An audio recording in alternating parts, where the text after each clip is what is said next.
Musa seorang nabi Allah yang tampan dan bijaksana, tiada marah, tiada dendam, tiada Nabi Yusuf. Dikisahkan di sebuah negeri, hiduplah seorang ayah dan juga seorang nabi yang bernama Yakub. Nabi Yakub memiliki 12 orang anak. Nabi Yusuf adalah putra Nabi Yakub. Yusuf mempunyai adik kandung bernama Bunyamin dan 10 saudara berbeda ibu. Ayah Yusuf sangat dekat dengan Yusuf setelah ibu kandungnya yang bernama Rahel meninggal dunia. Kedekatan Yusuf dengan ayahnya menimbulkan rasa cemburu 10 saudaranya. Aku ingin bercerita. Tadi aku bermimpi apa Yusuf anakku? Aku bermimpi melihat 11 bintang, matahari, bulan, semuanya bersujud kepadaku. Apakah arti mimpi itu, ayah? Mimpi itu berarti engkau akan diberkahi oleh Allah Subhanahu wa Ta'ala. Naik, jangan kamu ceritakan mimpimu itu kepada saudara-saudaramu supaya mereka tidak tergoda oleh setan dan mencelakaimu. Pada suatu hari semua saudara Yusuf berkumpul. Tidak bisa dibiarkan ayah terlalu menyayangi Yusuf dan memanjakan Yusuf. Iya, ayah tidak adil. Kita semua kan anaknya. Pokoknya kita harus bertindak. Terus kita bagaimana? Tapi jangan ajak Bunyamin, bisa bahaya. Iya benar, nanti dia lapor kepada ayah. Rupanya mereka merencanakan hal jahat pada Yusuf. Mereka ingin mencelakai dan menyingkirkan Yusuf. Mereka pun mengatur strategi.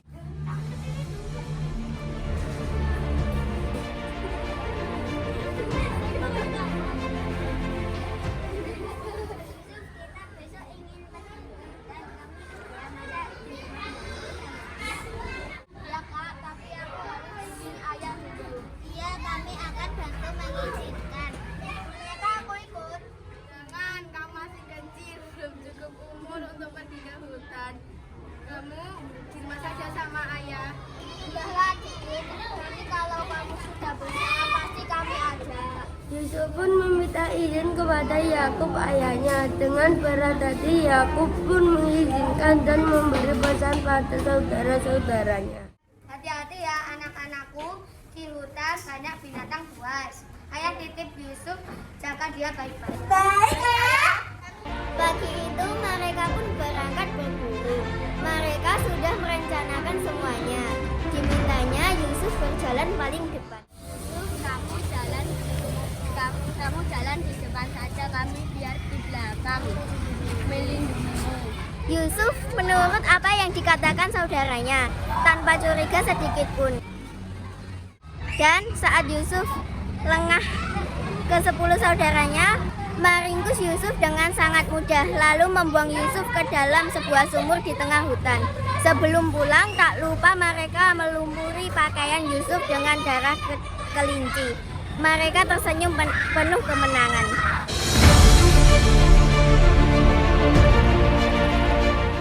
Di rumah, Bunyamin dan Yakub sang ayah menunggu dengan cemas. Yakub merasa ada sesuatu yang terjadi pada anaknya hingga sore tiba.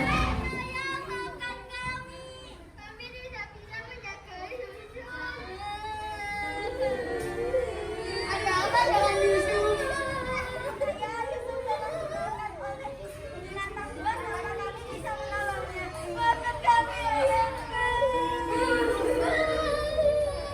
Yakub pun terbuku tanpa kata.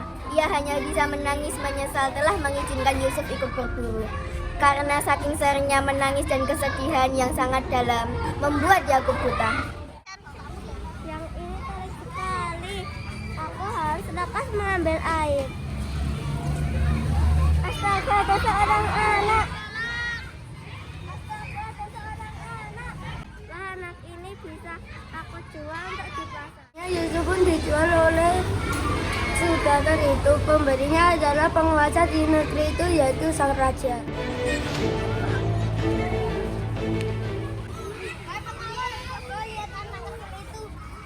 Baik Pak Duta, ada apa dengan anak kecil itu Pak Duta? Apa saudagar menjual anak kecil itu?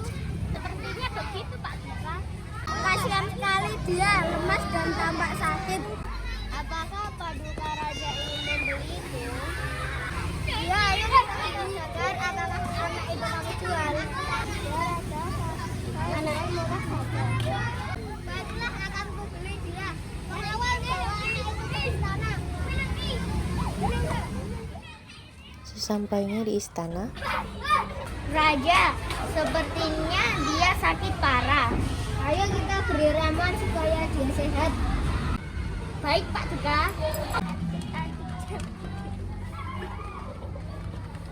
Kok malah nyali? Hehe, ya maaf Pak Duka. Kami meminumkan ramuan itu kata Yusuf. Yusuf pun sembuh. Rupa-rupanya Allah masih menyelamatkan Yusuf. Raja pun memutuskan membawa Yusuf ke kerajaan untuk dijadikan pembantu kerajaan. Sering berjalannya waktu, Yusuf pun sembuh menjadi tampan. Hal tersebut membuat Zulaikha takut. Tampak-tampaknya Yusuf sekarang. Ya, Ratu, begitu rupawan. Hati-hati, Ratu, nanti Raja bisa mendengar. Tidak apa-apa, aku hanya mengagumi ketampanannya saja. Tapi sepertinya Raja menaruh curiga pada Yusuf. Mengapa begitu? Karena Ratu begitu mengaguminya. Ayo sudah, kita kembali ke sana saja.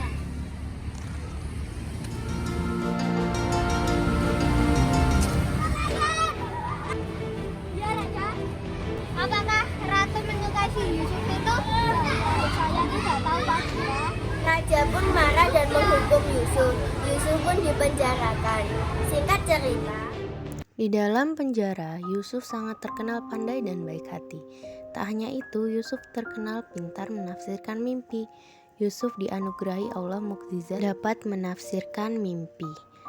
Banyak orang bertanya tafsir mimpi padanya, dan tafsir itu pun selalu tepat dengan apa adanya yang terjadi dengan mereka, hingga kabar itu tersiar ke seantero istana. Dan pada suatu malam, sang raja bermimpi ada 7 ekor domba kurus memakan 7 ekor domba yang gemuk.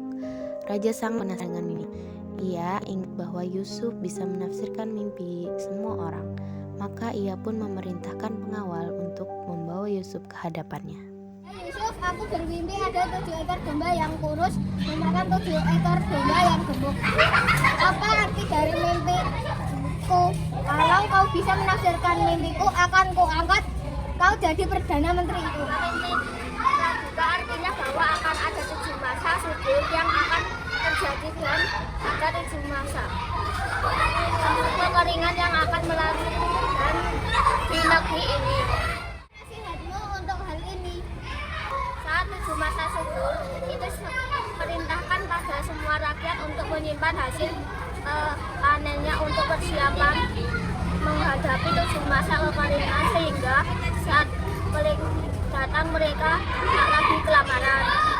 Kau sungguh bijaksana. Sesuai janjiku, kau akan kuangkat menjadi Perdana Menteri kerajaanku. Mulai saat itu, Yusuf pun menjadi pejabat kerajaan, dan apa yang diprediksi Yusuf benar-benar terjadi. Yusuf mengerahkan rakyat untuk berhemat dan menyimpan hasil makanan dengan baik, membuatkan lumbung makanan sebagai persediaan saat masa paceklik melanda.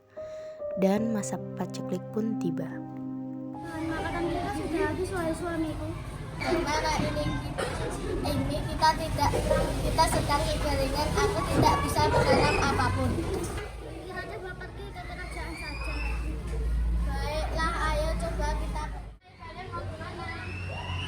Kami ingin pergi ke istana. Sepertinya di sana sedang ada pembagian bahan makanan.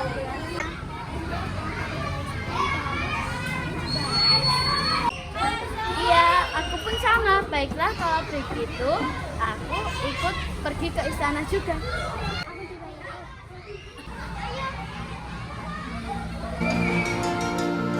Negeri tempat Yakub dan saudara-saudara Yusuf tinggal juga mengalami kekeringan. Namun sayang, raja tempat mereka tak memiliki persiapan. Yakub dan anak-anaknya mengalami kelaparan hingga mereka mendengar bahwa di negeri seberang berlimpah makanan karena dipimpin oleh seorang Perdana Menteri yang bijaksana. Kelihatannya harus pindah ke negeri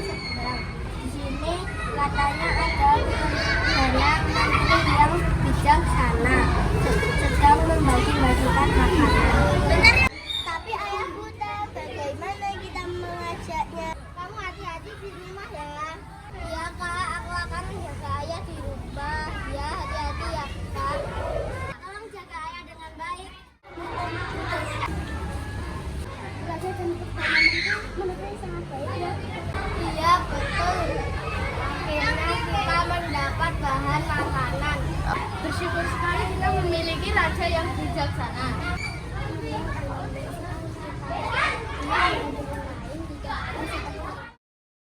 Ke-10 saudara Yusuf pun berangkat. Mereka ikut antri menerima bahan makanan dari sang perdana menteri. Yusuf sudah mengetahui bahwa yang ikut antri adalah saudara-saudaranya yang dulu membuangnya. Namun Yusuf heran mengapa ayah dan adiknya Bunyamin tidak ikut serta. Yusuf hanya memendam dalam hati, dan saat giliran mereka,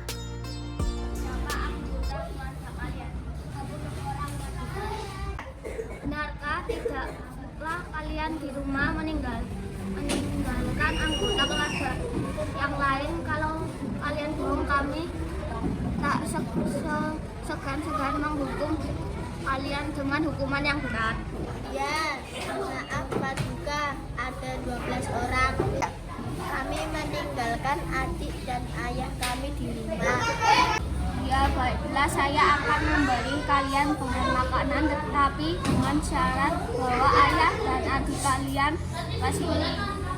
Baiklah Paduka. Ayah, kami belum bisa membawa pulang makanan karena Perdana Menteri itu meminta kami membawa serta ayah dan Bunyamin. Siapa Perdana Menteri itu? Tidak tahu ayah. Ayo kita ke sana. Kita mati kelaparan. Jadi aku boleh ikut? Iya Bunyamin, ayah ikut bersama kami. Iya ayah dan Bunyamin, kita akan pergi ke sana. Ayo kita segera berangkat. Ayo semua. Kan Bapak Ibu menempati ruangan khusus kerajaan.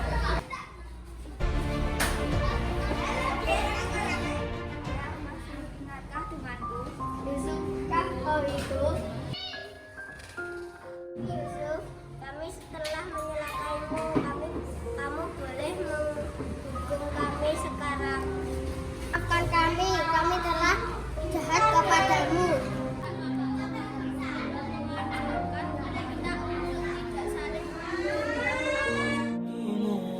akhirnya Yusuf memaafkan kesalahan saudaranya yang pernah diperbuat dan berkumpul kembali bersama ayahnya, Bunyamin dan 10 saudaranya.